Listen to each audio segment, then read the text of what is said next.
చెప్పండి విషయం ఎక్కడ పడతాడో ఏదో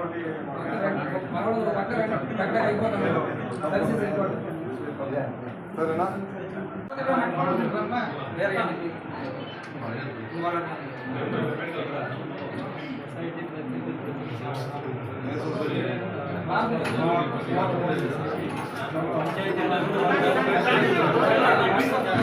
మన కలవటానికి ఇక్కడ పెట్టుకున్నాము.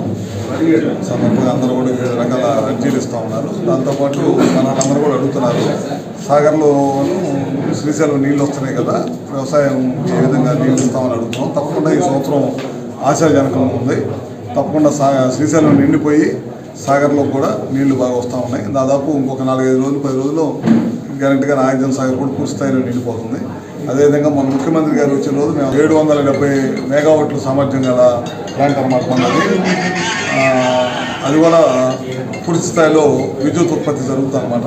ఈ సంవత్సరం శ్రీశైలం ప్రాజెక్టు ద్వారా కూడా విద్యుత్ ప్రాజెక్టు ద్వారా కూడా మంచి విద్యుత్ ఆశాజనకంగా ఉంది. ఎక్కువగా నీళ్ళు వస్తున్నాయి కాబట్టి విద్యుత్ ప్రొడక్షన్ కూడా బాగుంటుందని అనుకుంటాము. ఎక్కువ మిలియన్ యూనిట్స్ మొన్న నేను వెళ్ళిన రోజు చూస్తే ఆ రోజుకి అప్పటికే దాదాపు 98 మిలియన్ యూనిట్స్ విద్యుత్ ఉత్పత్తి అయింది. నిన్న ఇవాళ కూడా మళ్ళీ పూర్తి స్థాయిలో రన్ అవుతుంది ప్లాంట్ కూడా. రాబోయే రోజుల్లో కూడా గత ప్రభుత్వం నాసిరకమైన విధానాలు, నాసిరకమైన పనులు, విధానాలు బాగలేక విద్యుత్ వ్యవస్థ మొత్తం కూడా అతలాకుతలం అయిపోయింది. విద్యుత్ వ్యవస్థని గాడిలో పెట్టాల్సిన అవసరం ఉంది. ఎందుకంటే భారీగా కరెంటు ఛార్జీలు పెట్టడం, విపరీతంగా కరెంటు కొనుగోలు బయట నుంచి చేయడం, ఇవన్నిటి వల్ల చాలా భారం పడింది ప్రజల మీద. ఆ విధంగా కాకుండా విద్యుత్ సంస్కరణలు తీసుకొచ్చిన వ్యక్తి భారతదేశంలో ఉన్నారంటే మా నాయకుడు చంద్రబాబు నాయుడు గారు.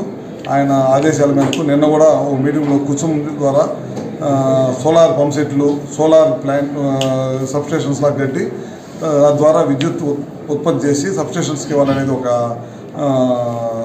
కార్యక్రమం కూడా తీసుకున్నాము.